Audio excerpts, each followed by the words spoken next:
One thing that has really helped me is uh, whenever you're learning something or you're picking up something new, try to see if you can formalize it in any way. So what I mean by that is, uh, if you've picked up a new project or you've picked up machine learning and you're exploring it.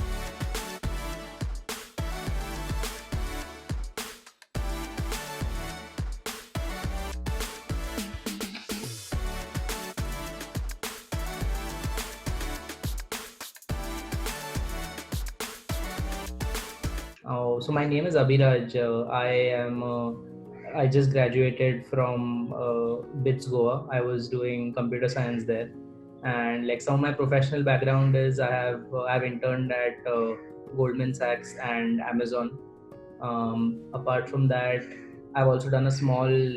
I've done a 1 month internship at a very early stage startup very recently because I had some time. My first internship was at Goldman Sachs, so I did a summer internship there last year, and my role there was that of basically a software developer. I was working in on the front end side of things, so JavaScript and stuff. Was React was the work I did at Goldman Sachs. After that, I've spent 6 months from in this year, from like Jan to July, at Amazon machine learning. So I was researching machine learning there basically. So this internship was a part of my curriculum. So basically, we have something called practice school at BITS.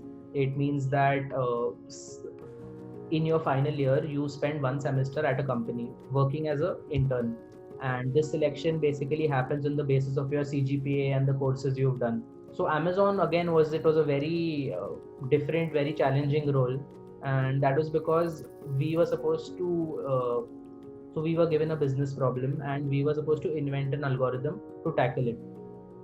So it was very different from my experience with with front end dev that I had at Goldman, because here you're dealing with maths, you're dealing with a ton of integrals, you're reading 2 3 research papers in a week and understanding them, which is really hard. So it basically taught me to think very fundamentally, and it taught me to sort of take a problem and break it down and understand it properly, and to then solve it. If you have time for 2 or more internships, uh, then you should definitely have at least one internship at a startup, especially at a really early stage startup, right, where no processes are established and nobody knows what's going on. You have to figure it out. So I think that is a very essential experience if you have 2 or more internships possible, in front of you. So there's this concept, okay, it's called mental accounting. It basically means that if you look at how your day has passed and you're trying to segment it into buckets where you did productive stuff and non-productive, or like fun stuff. So when you do that, you realize how much of your day was spent in doing what. So one mistake that a lot of people make is that whatever work you do for a department or a club, they often put it in as productive work. So I think once you move that to non-productive work and you treat it the same as watching a TV show, once you do that, it will become really really easy to prioritize, because you'll automatically cut down on all of it, because like you'll cut down on the parts which are not all that useful to you. So that's what I did basically. I spent a lot of time in departments in like my first semester, but after that I started treating it the same as watching a TV show or like playing a computer game. And once I did that, I stopped spending that much time there and had enough time for academics and side projects and that sort of stuff. So for me, firstly, I realized that my true interest lies in problem solving, rather than in creating a product. So then when you come to technology based roles, there's two types. As a software developer, yes, you're solving problems, but primarily your aim is to create a product, and I think people who have the drive to create products are the ones who truly stick in the field and grow. So I quickly realized that this is not something I want to do. And from the rest of the interview, you may have gauged that I like exploring very different industries, very different things. So there's finance, tech, social sciences, everything. So in McKinsey, I saw something that put together both of these things. So in terms of strategy, I didn't do much before the shortlist. I read a book on consulting by Victor Cheng. It's like consulting tips and tricks sort of a thing. But apart from that, I didn't do much, just put some effort into preparing the resume. And after the shortlist, I had 15 days before my final interviews. That is when my main prep happened. So the way consulting prep works is you sit with a buddy who gives you a case, and you solve the case alongside them. You basically simulate the real interview. And I did a ton of cases. You need to reach out to a lot of people who are out there in the industry, or other people who've gotten shortlisted with you. You sit together, you solve a case, uh, and you need to do, I would say, three cases a day. And finally, at along the 10th or 11th day, you'll realize that you developed your own case solving style, and that you're getting cases. You spend the last 4 days working on your communication, all of those things, and then finally after 15 days you give the interview. So my strategy was that I just waited till I got shortlisted, and after that I went into overdrive and did a lot of practice interviews and ended up getting it. So I realized that a lot of people come to college, they'll start comparative coding because it helps their coding skills and to crack interviews, which is true. But I think at some point you need to switch from comparative coding to lead code, which is not really comparative coding. It's just interview problem solving. So I made that switch like really late.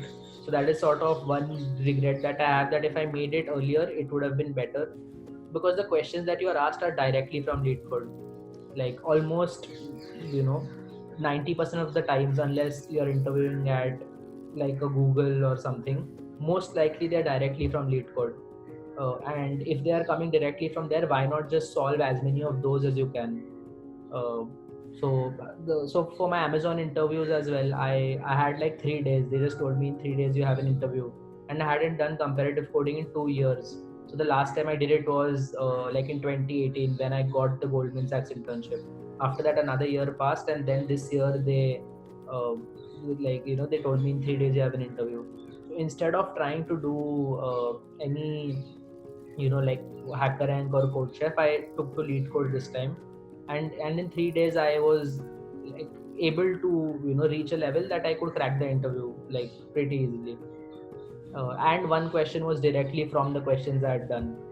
So all the people I spoke to also tell me that this happens a lot. If you do enough questions, you'll just find a question that you've done, and it becomes pretty easy. So that is with respect to tech interviews. This is like a different perspective, because I didn't know this. Like LinkedIn is one of the most underused resources that college students have.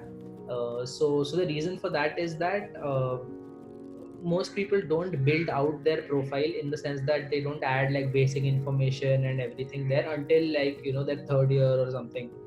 So my advice and my experience would be that build up your LinkedIn as soon as possible. Once you do that, uh, like once you do that, and alongside, simultaneously in college, you would be doing some courses, or you would be working, uh, you know doing some courses on like finance of your own interest, on machine learning. So LinkedIn allows you to reach people who are doing what you think you'll be doing in 5 years. And it's very useful to get that perspective directly, that this is the reality, this is what we do, rather than like getting their a real understanding of what the job involves. One thing I would say, and one thing that has really helped me, is uh, whenever you're learning something or you're picking up something new, try to see if you can formalize it in any way. So what I mean by that is, uh, if you've picked up a new project, or you've picked up machine learning and you're exploring it, try to see if you can work alongside a professor, or work alongside a company. So it's really hard to work alongside a company in like your first second year, but you can always work alongside a professor, help in their research while also doing what interests you.